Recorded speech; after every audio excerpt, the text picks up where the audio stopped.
You've got riots erupting, spit flying, and Trump's ready to drop the hammer. But the media acts like it's just another Tuesday. While reporters play dumb, Trump's laying down the law. Whether you love him or hate him, you can't deny. This was classic Trump bringing the fire. Let's break down 4 of his wildest answers, and yeah, I kind of agree with the guy. Just a little. President, on California, are you prepared to invoke the Insurrection Act? Depends on whether or not there's an insurrection. Come on now, that's actually a fair point.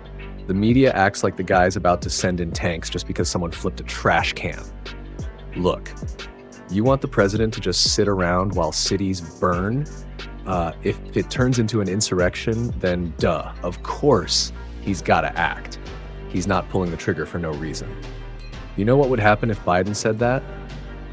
CNN would call it measured and presidential. But Trump, they scream dictator.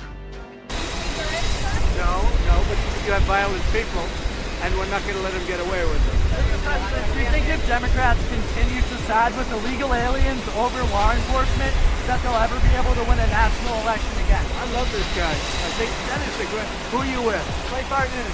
It's a great group, Breitbart. Great group. I think that you're going to see some very strong law and order. CNN's Dana Bash suggesting that this wasn't a real riot in Los Angeles. Is that what she said? I think it was a riot. I think it was very bad. It was covered really as a riot by almost everybody. What is the purpose of your meetings in Camp David in the next 24 We're hours? going up to Camp David. We have meetings with various people about very major subjects. And we thought we'd do it at Camp David. There's probably better security there than any place.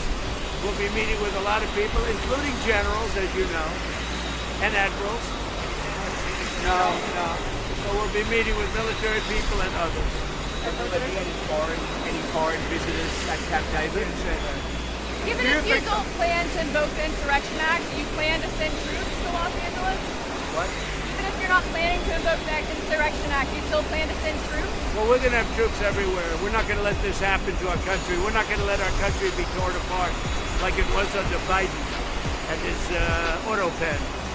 What's the bar for sending Marines to The bar is what I think it is. I mean, if we see danger to our country and to our citizens, we'll be very, very strong in terms of law and order.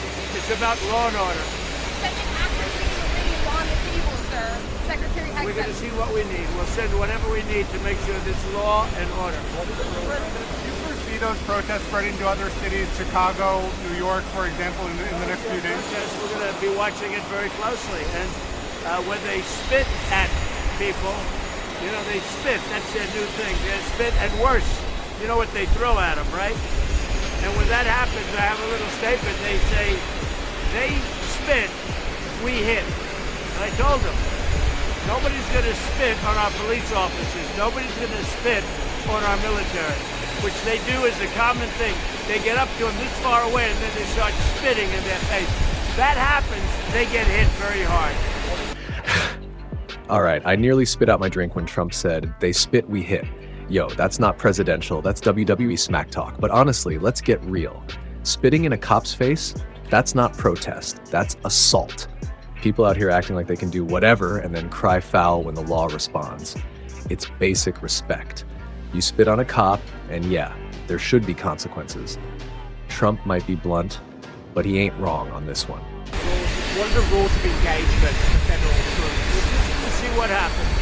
If we think there's a serious insurrection or less than that, we're going to have law and order. Very important. How would you define an insurrection? You have to really just have to look at the site. You have to see what's happening. Last night in Los Angeles, we watched it very closely. There was a lot of violence there. There was a lot of violence, and it could have gotten much worse. And you have an incompetent governor. Just take a look at the train stations that he's building. Like 20 times over budget. Nobody's ever seen anything like it. So I did call him the other night. I said, look, you got to take care of this, otherwise I'm sending in the troops. That's what we did. Trump just torched the California governor. And you know what? Deserved. The guy talks about law and order one minute and lets his cities turn into Mad Max the next. And don't even get me started on the 20 times over budget train stations. Trump calling it out? That's not mean. That's just someone finally telling the truth. People are afraid to speak up about California's chaos. Trump, he calls the governor incompetent and threatens troops. Boom. That's how you rattle cages. Thank you very much. You have a question for Marco? Question for Marco? Series of California officials could face federal charges if they stand in the way of the deportation. Something that Holman may have suggested. If they stand in the way of law and order, yeah, they will face charges. Thank you very much. Trump ain't playing games here. They will face charges. Listen, if a state official is actively blocking the feds from enforcing federal law, what the hell do you expect? Hugs? You can't have sanctuary cities turning into lawless zones while officials pat themselves on the back for being progressive. This isn't some college campus, it's a nation. And Trump, love him or not, is saying what half the country's thinking. Enforce the damn law or get out the way.